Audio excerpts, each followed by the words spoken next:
사랑하는 사람과 함께하는 것이 감사하고 고마운 것 같습니다. 그러십니까? 그래서 우리가 만날 때마다 정말 소중한 분들이시잖아요. 특별한 분들이시잖아요. 그래서 우리가 늘 이 감사를 고마움을 표현할 수 있으면 좋겠습니다. 영어 단어에 이제 아이러니라는 말이 있습니다. 우리말로 하면 반어라는 의미인데요. 절대 물고기 이름이 아닙니다. 반어 해가지고 어떤 물고기인가 이렇게 생각할 분이 계실지 모르겠는데, 물고기가 아니고요. 어떤 의미냐면 이런 의미입니다. 우리가 어떤 것을 표현할 때 겉으로 드러나는 표현은 틀린 것이 없습니다. 그런데요, 그 진이 본뜻을 다르게 표현할 때 이 반어, 아이러니라는 표현을 씁니다. 한 가지 예를 들어 보겠습니다. 아이가 놀면서 방을 정말 엉망으로 만듭니다. 책이란 책은 다 꺼내놓고, 옷은 책상과 의자에 이제 걸어놓고, 그것도 모자라서 자신이 가지고 있는 모든 장난감을 방에 다 펼쳐놓는 거죠. 일을 마치고 부모님이 돌아와서 그 방을 보고 자녀를 향해서 어떤 말을 할까요? 또 시험 기간이 되어서 공부를 하면 좋겠는데 공부를 안 하는 거예요. 그래서 좀 공부를 했으면 좋겠는데, 그래서 공부를 할 것을 이제 권면하고 싶지만 아이 눈치가 보여서 이제 그 말도 못 하고, 그렇게 이제 시간을 보내고 이제 시험이 마치고 이제 성적표를 가지고 왔는데, 이제 아니나 다를까 이제 시험지 이제 비가 주룩주룩 내리는 거죠. 그 시험지를 본 부모님은 이제 쓰린 마음을 이제 이렇게 쓸어내리면서 뭐라고 말할까요? 잘한다, 이런 거 아닐까요? 그렇습니다. 바로 이렇게 표현하는 것이 아이러니, 반어입니다. 잘한다, 이 표현은 그 자체로는 틀린 표현이 아닙니다. 그런데 그 속뜻, 진의가 무엇입니까? 잘한 것이 아니라는 거죠. 너는 지금 그러면 안 된다, 이것을 이제 말하고 싶은 것이 바로 부모님의 속뜻, 진의입니다. 만약 자신을 향하는 이 말, 부모님의 잘한다를 있는 그대로 받아들여서 자녀가 자신의 삶을 살아간다면, 그것은 이제 부모님의 마음을, 뜻을 헤아리지 못하고 살아가는 거죠. 그런 점에서 성경은 우리에게 정말이지 많은 이 반어, 아이러니한 상황들을 우리에게 보여주는 책이기도 한데요. 특별히 마가는 이 복음서를 기록함에 있어서 전체적인 구조에 이 아이러니, 반어적인 이제 문학 기법을 사용해서 이 복음서를 기록하고 있는 것을 우리는 보게 됩니다. 예를 들어서 이제 마가복음에 보면 유대인 지역에서는 예수님이 존경을 받지 못합니다. 그런데요, 이방 지역에서는 하나님의 아들이라 일컬음을 받아요.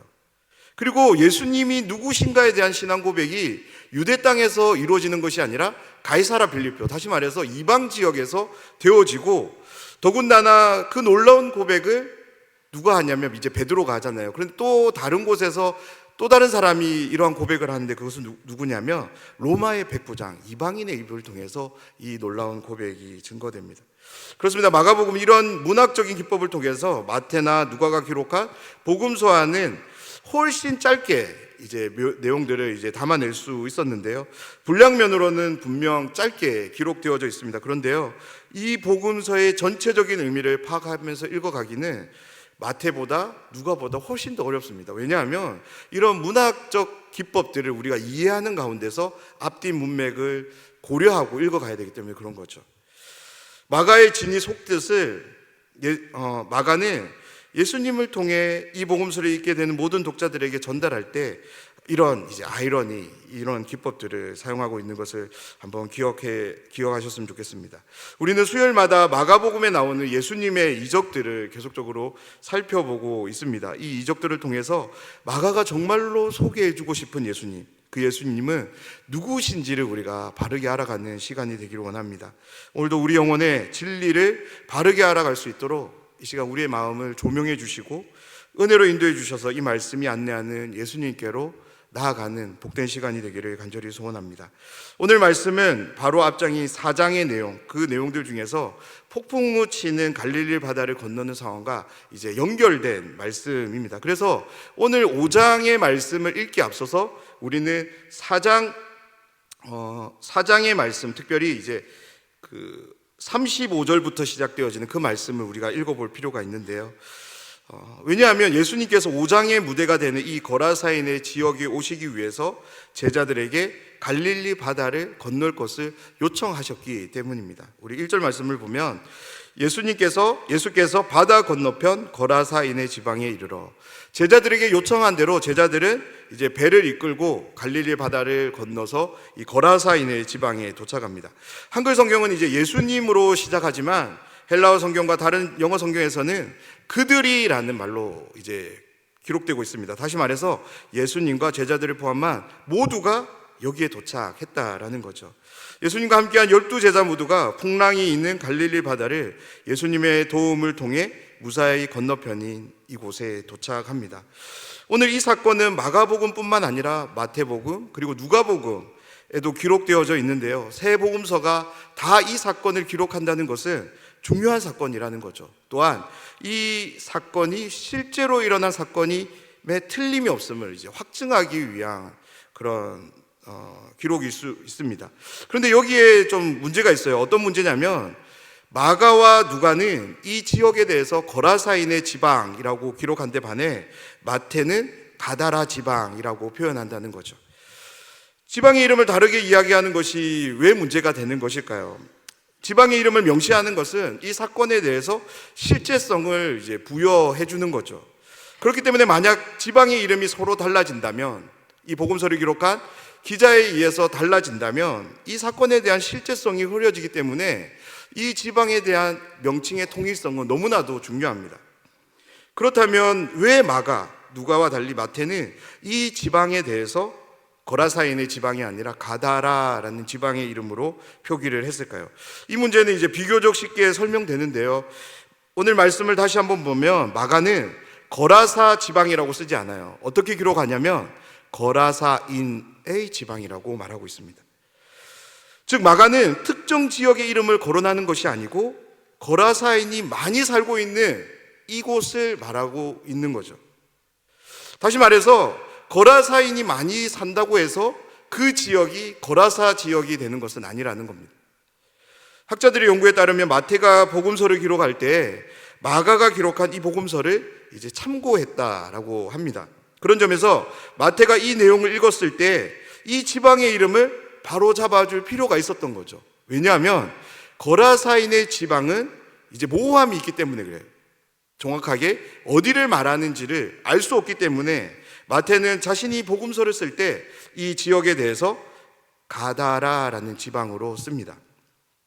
갈릴리 호수 동편에 이제 10개의 지방들을 이렇게 하나의 행정구역으로 묶어서 이제 데가볼리라고 불렀다고 해요. 그래서 우리 성경을 읽어갈 때 데가볼리라는 이름이 나오면 어떤 한 지역을 말하는 것이 아니라 갈릴리 바다 동편에 있는 10개의 이제 마을, 행정 구역을 통칭하는 표현인 것을 여러분 기억하셨으면 좋겠습니다. 마태는 자신이 기록한 복음서를 읽게 되는 독자들에게 이제 정확한 안내를 주기 위해서 거라사인의 지방을 이제 가다라라고 표현하는 거죠. 실제로 데가볼리 지역에서 남서쪽인데요, 정확하게 말하면 남서쪽인데요, 갈릴리 바다와 연결된 지역의 이름이 가다라라는 지방이었다고 해요. 그리고 우리가 이제 더 정확하게 이 표현은 당시 어떻게 읽혀졌냐면 게르게샤라는 말로 읽혀졌다고 해요.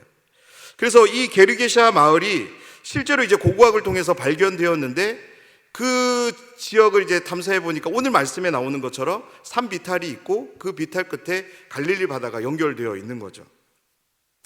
그런 점에서 제가 오늘 설교의 제목을 원래 이제 거라사 광인이 아닌 가다라 광인으로 했었어야 됐어요. 그런데 혹시 오늘 본문을 읽고 오시는 분들에게 이제 혼란을 안 주기 위해서 제가 틀린 표현을 한 거예요. 거라사 광인이라고.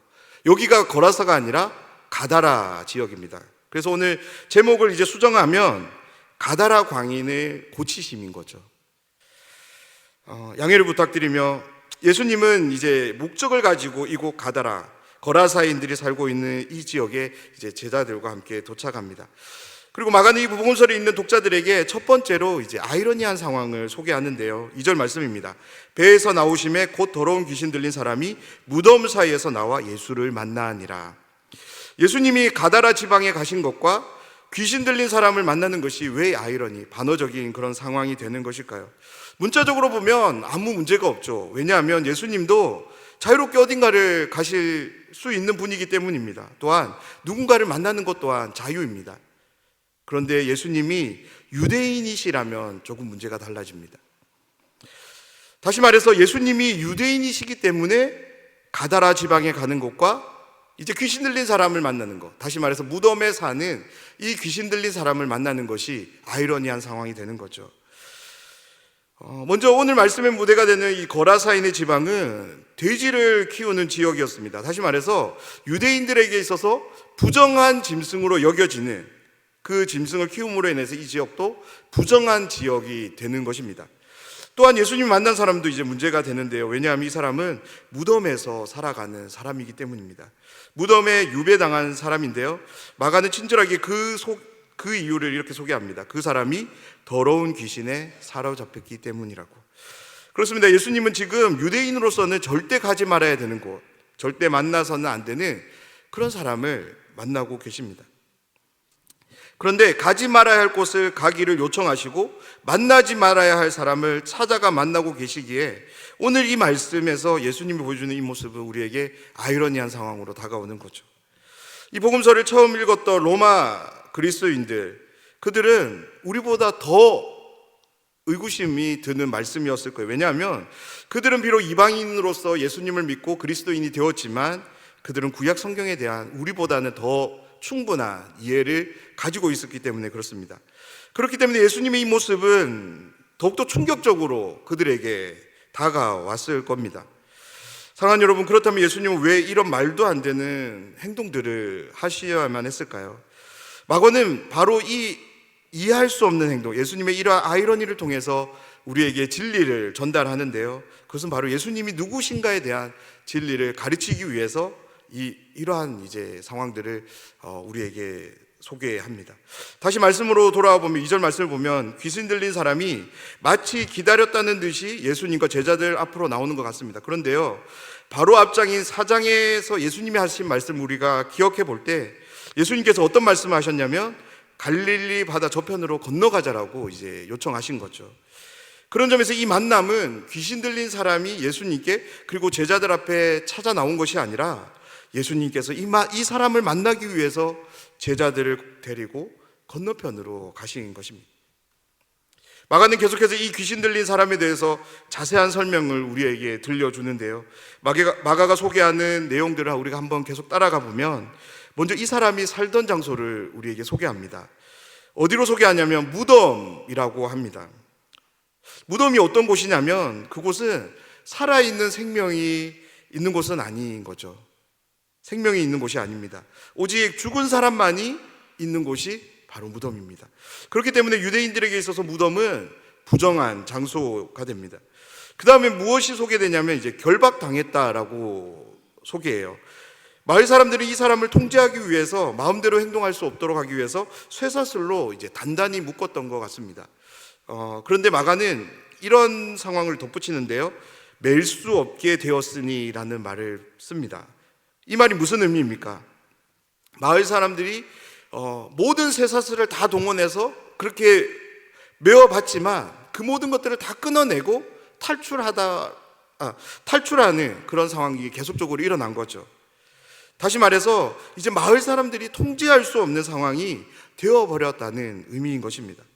통제에 불과한 그런 상황에 대해서 계속적으로 소개하는데 4절 말씀을 보면 이는 여러 번 고랑과 쇠사슬에 메었어도 쇠사슬을 끊고 고랑을 깨뜨렸음이러라. 그리하여 아무도 그를 제어할 힘이 없는지라.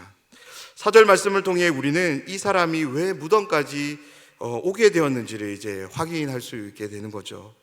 마을에서 아무도 그를 제어할 수 없게 되자 그 사람을 이곳 무덤으로 이제 유배 보낸 것입니다.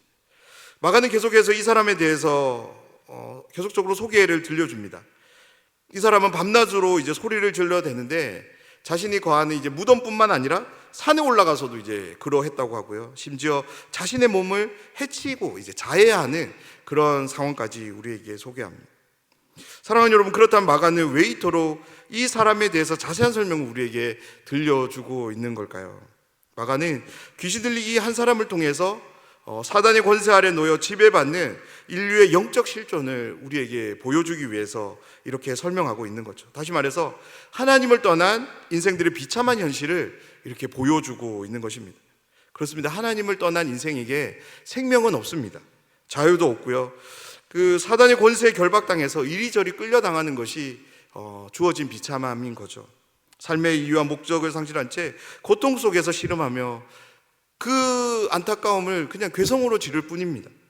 자신의 몸에 상처가 나는 줄도 모르고요. 찰나적인 만족과 유익에 심취되어서 고통과 절망의 늪으로 들어가는 것이 바로 하나님을 떠난 인생들의 모습, 다시 말해서 사탄의 마귀의 권세 아래 살아가는 인생의 모습이라는 겁니다. 이와 동시에 마가는 이제 사탄 마귀보다 더 강력한 한 분이 계심을 이제 말하기 위해서 이 상황을 자세하게 소개합니다. 이 강한 자가 누구냐면 바로 예수님인 거죠. 마가는 이 사건을 통해서 예수님께서 사탄의 결박을 끊어내시고 참된 자유와 생명, 그리고 삶의 이유와 목적을 다시금 부여해 주시는 분임을 드러내기 위해서 이 상황들을 자세하게 보여줍니다. 예수님께서 도저히 이해할 수 없는 아이러니한 행동을 보이신 것은 철저하게 자신을 향하는 하나님의 부르심이죠. 그 사명을 성실하게 완수하기 위해서 예수님은 자신이 결코 해서는 안 되는 그 일임에도 불구하고 이 모든 상황들을 감당하시는 것입니다. 사랑하는 여러분, 예수님께서 이 땅에 오신 이유가 무엇입니까? 그것은 잃어버린 자를 찾아 구원하기 위해서 이 땅에 오셨습니다. 하나님이 찾으시는 잃어버린 자, 그 영혼이 이방 지역에 있다면 예수님은 이방 지역에 가시고요. 설령 그곳이 부정하고 더러운 지역이라 할지라도 예수님은 그곳에 가시는 거죠. 왜냐하면 예수님은 바로 그 일을 하기 위해서 이 땅에 오셨기 때문입니다. 그렇기 때문에 그 고단한 일상이 연일 반복됨에도 불구하고 예수님은 쉬지 않으시고 이곳 거라사인의 지방, 가다라 지방에 오셔야만 했던 것입니다. 우리 4장 말씀, 특별히 35절의 상황을 이제 깊이 자세히 한번 읽어보셨으면 좋겠는데요. 4장의 말씀에 드러나는 예수님의 모습은 어떤 모습이냐면 풍랑이 있는 바다에서, 배 위에서 예수님이 주무시는 것을 우리에게 보여줍니다. 그런데요, 그냥 그저 그런 풍랑이 아닙니다. 갈릴리 호수에서 업으로 잔뼈가 굵은 제자들입니다. 그런데요, 그들이 죽음을 염려할 만큼 큰 광풍이 지금 갈릴리 호수에 이제 들이닥친 거죠. 예수님은 그런 혹독한 상황 속에서 이제 잠이 깨지 않을 만큼 곤히 주무셨던 것입니다.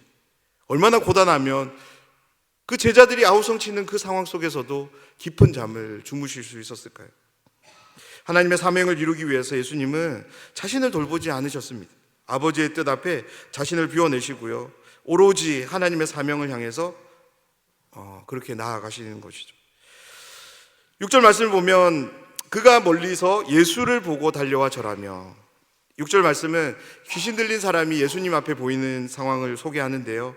2절에서 우리는 예수님과 이 귀신 들린 사람이 이미 만난 상황을 이제 확인했기 때문에 6절 말씀이 조금 어색하게 다가와야 합니다. 그런데 이렇게 좀 생각해 보면 좋을 것 같습니다. 2절부터 5절까지는 마가의 관점으로 예수님과 이 귀신 들린 사람의 이야기, 대화가 전개되었다면 6절을 시작으로는 예수님과 귀신 들린 사람의 관점에서 이제 상황이 전개되는 거죠. 다시 말해서 이제 3인칭에서 예수님과 귀신 들린 사람 1인칭의 시점으로 이렇게 전환이 되는 것입니다. 예수님 앞에 나온 귀신 들린 사람이 돌연 정상적인 사람이 되어버립니다.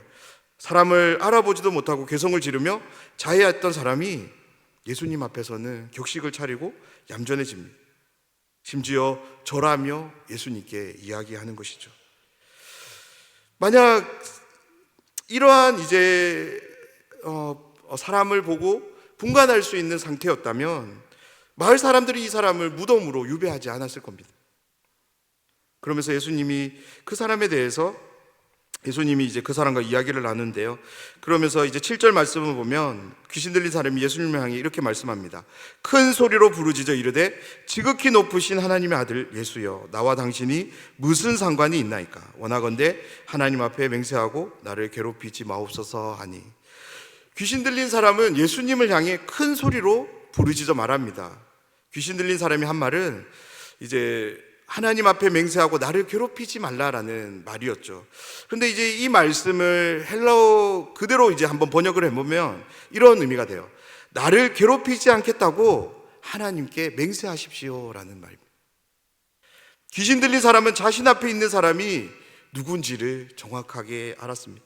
그래서 적당한 요구가 아니라 간곡한 요청을, 간청을 하고 있는 거죠. 자신의 이름으로는 도저히 하나님께 간구할 수 없기에 예수님 스스로가 하나님께서 맹세할 것을 그렇게 부탁하고 있는 것입니다. 이 귀신 들린 사람이 어떤 사람이었습니까? 본래 동네 사람들 중 어느 누구도 통제할 수 없는 그런 난폭함을 보였던 사람이었습니다. 그런데 그런 사람이 지금 예수님 앞에 어떤 모습을 보이고 있습니까? 예수님 앞에 절하고 있고요, 예수님을 향해 간곡하게 요청하는 그런 나약함을 보이고 있습니다. 다시 말해서 극도의 존중을 보이며 모든 난폭함을 거두고 빌면서 간청하고 있는 거죠. 그렇다면 이 귀신 들린 사람이 어떻게 이런 모습을 가질 수 있을까요? 바로 예수님이 하나님의 아들이시기 때문인 거죠. 사랑하는 여러분, 마가는 예수님에 대해서 직접적이고 노골적으로 하나님의 아들이시다라고 밝히지 않습니다. 무엇을 통해서 밝힙니까? 바로 이 귀신 들린 사람이 보여주는 모습을 통해서 예수님이 하나님의 아들이신 것을 확실히 드러내고 있는 거죠. 우리 7절 말씀에 보면 이제 괴롭히다라는 표현이 나오는데요, 이 표현의 본래적인 의미는 고문하다입니다. 그런데 이 고문이 이제 사용된 용례를 특별히 마가복음에서 찾아보면 두 번 더 이제 사용하는데요, 그것은 그냥 적당한 고문이 아니라 그 고문을 받는 사람으로 하여금 이제 극도로 심한, 더 이상 참을 수 없을 만큼의 그런 가장 큰 고문을 이제 의미하는 용어로 이제 사용되는 것을 볼 수 있는데요, 또한 누가는 동일한 이 상황을 기록하면서 이 단어를 이렇게 사용합니다. 누가복음 8장 31절에 보면 무적행으로 들어가지 말게 해달라고 이렇게 말하는 것을 보게 됩니다. 사랑하는 여러분, 무적행이 어떤 곳일까요? 요한계시록에 보면 무적행은 사탄이 최후의 통첩을 받고 갇히게 되는 곳입니다. 영원한 심판의 장소가 바로 무적행인 거죠. 그렇습니다. 예수님 앞에서 얌전하게 고개를 숙이며 자신을 괴롭히지 말라는 이 귀신의 간곡한 요청은 영원한 심판을 내리지 말라라는 그런 요청인 거죠. 다시 말해서 자신에게 영원한 심판을 내리실 분이신 것을 이 귀신은 예수님 앞에 고백하고 있는 것입니다. 이렇게 간청하는 그 귀신을 향해 예수님은 이렇게 물으시는데요, 9절 말씀입니다. 이에 물으시되 내 이름이 무엇이냐? 이르되 내 이름은 군대니 우리가 많음이니라 하고, 예수님의 물음에 그 귀신은 자신의 이름을 이렇게 밝힙니다. 뭐라고 밝힙니까? 군대입니다. 그러면서 예수님을 향해 이 귀신은 이제 한 가지를 요청하는데요, 말씀을 보면 예수님과 귀신 들린 이 사람이 이야기하던 그곳 주변에 돼지의 큰 떼가 언덕에서 이제 먹이를 먹고 있었던 것 같습니다. 풀을 뜯어 먹고 있었던 것 같습니다. 그때 군대 귀신은 그 돼지의 큰 떼를 목격했던 것 같고, 그래서 우리를 저 돼지의 떼로 보내어 달라고 이제 예수님께 요청을 하는 거죠. 그들은 돼지 안에 들어가서라도 가다라 지방에 이제 있으려고 한 것 같습니다. 자신들에게 내려질 영원한 심판을 피할 목적으로 이제 돼지를 선택한 거죠. 사람이 아니더라도 돼지 안에서라도 어떻게든 이제 심판을 피해 보려고 한 것인데요, 귀신의 바람대로 예수님은 그 귀신들을 명하여 이제 돼지들에게 들어가게 합니다. 그런데요, 귀신들이 생각했던 결말과는 전혀 다른 결말이 주어지는 거죠. 우리 13절 말씀을 우리 한 목소리로 한번 읽어보도록 하겠습니다. 허락하신대 더러운 귀신들이 나와서 돼지에게로 들어가매 거의 2,000마리 되는 떼가 바다를 향하여 비탈로 내리다라 바다에서 몰사하거늘. 아멘. 귀신들은 돼지 안에서라도 계속적으로 무언가를 하려고 했지만 그들의 결말이 무엇입니까? 수몰되어 영원한 심판을 받습니다. 그렇습니다. 예수님이 오시기 전까지 이 땅은 사탄 마귀가 주도권을 쥐고 통치하며 다스리던 때였습니다. 하지만 하나님의 아들이신 예수님이 이 땅에 오신 후 더 이상 사탄 마귀의 권세가 설 곳이 없게 된 거죠. 마귀와 그에게 속한 귀신들이 아무리 장꾀를 낸다 할지라도 그들을 기다리는 심판은 영원한 심판뿐이라는 겁니다. 비록 완전한 심판과 멸망은 조금 뒤에 있을 일이지만 계속적으로 그리스도의 승리를 통해서 사탄 마귀 그리고 어둠의 영들은, 이 귀신들은 심판을 향해 나아감을 오늘 말씀 우리에게 보여줍니다. 우리 14절 말씀을 보면 치던 자들이 도망하여 읍내와 여러 마을에 말하니 사람들이 어떻게 되었는지를 보러 와서, 여기에 치던 자들은 돼지의 큰 떼를 치던 사람들입니다. 이들은 예수님이 하신 일을 목격했고 그들에게 주어진 일들을 마을 사람들에게 전하기 위해서 급히 도망합니다. 마을로 가서, 동네로 가서 자신들이 목격한 상황을 이제 전하게 되는 거죠. 그들의 말을 전해 들은 사람들은 그 상황을 확인하기 위해서 몰려옵니다. 몰려온 사람들은 곧장 예수님 주위에 섰고요, 그리고 놀라운 광경을 목격하게 됩니다. 어떤 상황이냐면 자신들이 도저히 통제할 수 없어서 무덤으로 유배 보냈던 그 사람이 정상인이 되어서 옷을 입고 온전한 상태로 예수님 앞에 얌전하게 앉아 있는 거죠. 그때 마을로 가서 상황을 전한 사람들이 몰려든 사람들에게 자세하게 추가적인 상황들을 전했다고 말씀은 전합니다. 우리 16절 말씀인데요, 이에 귀신 들렸던 자가 당한 것과 돼지의 일을 본 자들이 그들에게 알림해. 사랑하는 여러분, 만약 여러분이 우리가 여기에 몰려든 사람 중 한 명이라면, 이 사건을 직접 목격했다면 여러분 예수님께 어떤 말을, 어떤 행동을 하시겠습니까? 가장 일반적인 행동은 예수님, 도대체 어떻게 이 사람이 이렇게 온전해질 수 있었습니까? 당신은 누구시기에 이런 일을 행하실 수 있습니까? 이런 물음이 아닐까요? 그렇습니다. 이런 상황에서 기대할 수 있는 일반적인 행동은 바로 믿음의 반응인 거죠. 그런데 마가는 여기서 두 번째로 이제 아이러니한 상황을 우리에게 소개합니다. 그것은 뭐냐면, 말씀을 보면 그들의 반응이 믿음의 반응이 아니라 거절의 반응이라는 거죠. 자신들이 목격했을 때 정말로 놀라운 일을 경험했음에도 불구하고 그들은 믿음이 아닌 거절을 보이고 있음을 우리에게 보여줍니다. 17절 말씀입니다. 그들이 예수께 지방에서 떠나시기를 간구하더라. 자신들에게 큰 공포와 위협이 되었던 사람을 온전하게 고쳐줬다면 예수님과 제자들을 반갑게 맞이하고 그렇게 환영해야 하는데 어떤 말을 건넵니까? 예수님께 그 지방을 떠나주기를 이제 간구합니다. 그냥 평이하게 말하는 것이 아닙니다. 이 본래적인 의미를 살펴보면 애절하게 말했다라는 거죠. 제발 여기 계시지 말고 당신이 있어야 할 곳으로 빨리 가십시오, 이렇게 말했다는 거예요.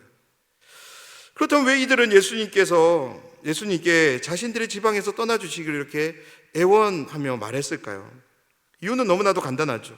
더 이상 경제적 손실을 보지 않기 위해서 이들은 이와 같은 행동들을 급히 했던 것입니다. 아마도 이 지역은 이제 돼지를 키워서 로마에 팔아서 수익을 냈던 그런 지역이었던 것 같습니다. 예수님이 수몰시킨 돼지떼가 한 2,000마리 된다고 해요. 그 2,000마리가 그 당시 경제적 가치로서 얼마가 될지 정확하게 우리는 알지 못하지만 그 마을 전체가 어쩌면 감당해야 할 만큼 큰 금액이었던 것 같습니다. 귀신 들린 사람이 온전해진 것이 기쁘고 유익하지 않은 것이 아닙니다. 그보다 자신들이 감수해야 돼, 자신들에게 주어진 이 경제적 손실이 너무나도 컸기에 마을 사람들은 서둘러서 예수님께 그 지방을 떠나줄 것을 요청한 것이죠. 왜냐하면 예수님께서 더 계시다가는 더 많은 그런 손실이 발생될 거라고 그들은 생각했기 때문입니다. 사랑하는 여러분, 예수님께서 그들의 상황을 모르셨을까요? 예수님께서 그 지역의 사람들의 경제활동, 그리고 그 활동으로 주어지는 가치들이 그들에게 얼마나 소중한 것인지 예수님은 모르셨을까요? 저는 결코 그렇지 않을 거라고 생각합니다. 성경에는 기록되어져 있지 않지만 예수님은 그 상황에 대해서 충분히 안타까워하고 그런 마음으로 그들과 함께 했을 것입니다. 만약 그들이 자신들의 피해를 감수하고 예수님을 그곳에 더 머물도록 했다라면 꼭 경제적인 보상은 아니겠지만 그들은 어쩌면 예수님을 통해서 이 땅의 가치로는 결코 살 수 없는 더 크고 더 놀라운 영원한 가치를 누리게 되었을지도 모르겠습니다. 말씀을 계속적으로 보면 동네 사람들이 보이는 반응과 전혀 다른 반응을 보이는 사람이 있습니다. 그것은 바로 고침받은 사람인데요. 18절 말씀을 보면 예수님께서 배에 오르실 때 귀신 들렸던 사람이 예수님께 찾아왔고요, 그리고 예수님과 함께 할 수 있게 되기를 간구하고 있습니다. 그렇습니다. 고침받은 사람은 믿음의 반응으로 나아갑니다. 예수님을 찾아 나아갔고요. 예수님과 함께 하기를, 다시 말해서 예수님을 따르는 제자가 되기를 간구했습니다. 그런데 예수님은 그 사람의 간구를 거절하십니다. 그러면서 예수님은 그 사람을 향해서 사명을 부여하시는데요. 그 사명은 바로 집으로 돌아가는 것이고, 집으로 돌아가서 주께서 내게 어떻게 큰 일을 행하사 너를 불쌍히 여긴 것을 가족들에게 알릴 것을 사명으로 주십니다. 사랑하는 여러분, 하나님을 떠난 인생이 하나님께 돌아오기 위해서 무엇이 필요하면 예수님이 필요합니다. 바로 믿음이 필요한데요. 그런데 오늘 말씀을 보면 예수님은 한 영혼을 회복하시는 것으로 끝내시는 것이 아니라 그 영혼에게 사명을 부여하시는 것을 우리는 보게 됩니다. 왜냐하면 본래 사람은 하나님의 영광을 드러내는 목적으로 지음받았기 때문입니다. 아멘. 다시 말하면 예수님을 믿고 구원받은 모든 사람은 하나님의 관계 회복뿐만 아니라 사명을 회복하게 되는 거죠. 그런 점에서 구원받은 사람이라면, 하나님과의 관계를 회복한 사람이라면 사명을 회복한 사람입니다. 우리는 사명하면 어떤 역할로 생각하는 경향이 있습니다. 그래서 직접적으로 하나님의 말씀을 위해 하나님의 일을 감당하는 목사나 선교사가 되는 것을 이래 생각하게 되는데요. 그런데 이것은 사명을 위한 역할일 뿐입니다. 하나님의 영광을 드러내기 위한, 주님의 몸된 교회를 더 잘 세워가기 위한 부르심의 한 영역일 뿐, 이것 자체가 사명이 될 수 없다라고 저는 믿습니다. 무엇이 우리 신자들의 사명, 하나님의 자녀의 사명일까요? 그것은 바로 하나님을 영화롭게 하는 삶입니다. 하나님을 기쁘시게 하고 하나님께 영광 돌리는 그 삶, 이 한 가지만이 모든 인류에게 주어진 하나님의 사명임을 믿으시기 바랍니다. 그렇기 때문에 우리는 언제 어디서나 하나님의 사명에 합당한 삶을 살 수 있습니다. 왜요? 우리가 하나님을 기쁘시게 하는 삶을 살아간다면 우리는 사명을 감당하는 것입니다. 목사로 부름받은 사람이 주님의 몸된 교회를 지극정성으로 살피며 돌봄을 통해서 하나님을 기쁘시게 한다면 하나님의 사명을 이루는 거죠. 기업가로 부름받은 사람이 주어진 기업에서 최선을 다해 성실히 일함으로써 하나님께 영광을 돌릴 수 있다면 그는 기업에서 하나님의 사명을 이루는 것입니다. 우리 각자에게 주어진 부르심과 상황은 천차만별일 수 있습니다. 그런데요, 우리의 삶을 통해서 하나님을 영화롭게 하고 하나님을 기쁘시게 하는 삶을 살아간다면 우리는 사명을 감당하는 거죠. 고침받은 사람은 예수님이 부여하신 그 사명에 전적으로 순종을 보입니다. 20절 말씀을 보면 그는 예수님이 말씀하신 것처럼 가족에게로 돌아가고, 그 가족에게 돌아갔을 뿐만 아니라 대가볼리 그 지역에 예수님이 자기에게 하신 일들을 전파합니다. 그때 어떤 결과가 주어지냐면 20절 말씀을 보면 모든 사람이 놀랍게 여기더라라고 오늘 말씀을 마칩니다. 오늘 말씀은 아이러니한 상황으로 시작됩니다. 그런데요, 마침은 예수님이 하신 일에 대한 경외감, 믿음의 반응으로 끝나는 것을 보게 됩니다. 사랑하는 여러분, 오늘 이 말씀 앞에 우리의 삶을 한번 정직하게 비춰보면 좋겠습니다. 지금까지 신앙생활에 오면서 내가 이해할 수 없고 받아들일 수 없는 상황들에 대해서 여러분은 어떤 반응을 보였습니까? 어떤 태도로 하나님 앞에 사셨습니까? 오늘 말씀을 빌어서 여러분에게 한 가지를 부탁드리고 싶은 것은 어떤 아이러니한 상황이 우리에게 주어진다 할지라도, 내가 이해할 수 없고 받아들일 수 없는 상황이 주어졌을 때 여러분 조금 더 걸어가 보시기를 조금 부탁드립니다. 그렇게 걸어가 보실 것을 도전합니다. 조금만 우리 함께 걸어가자고 말씀드리고 싶습니다. 지금 당장에는 아이러니 같아 보여도 하나님의 역사가 예수님의 일하심이 있다는 것을 믿음으로 바라보고 조금만 더 걸어가시는 여러분 되셨으면 좋겠습니다. 이 말씀 앞에 전적으로 믿음을 보인다는 것이, 제가 드린 이 도전에 전적으로 믿음을 보인다는 것이 결코 쉽지 않음을 저도 잘 알고 있습니다. 왜냐하면 조금 더 걷는 것이, 그 거리가, 그 시간이 얼마인지 우리는 아무도 모르기 때문에 그렇습니다.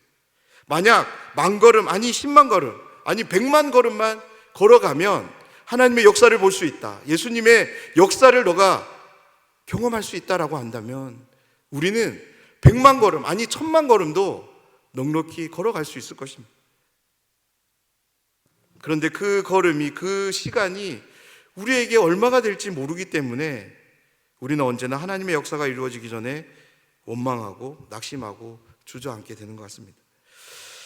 창세기를 시작으로 요한계시록 66권의 성경을 통해서 일관되게 우리에게 소개하는 하나님의 성품이 있습니다.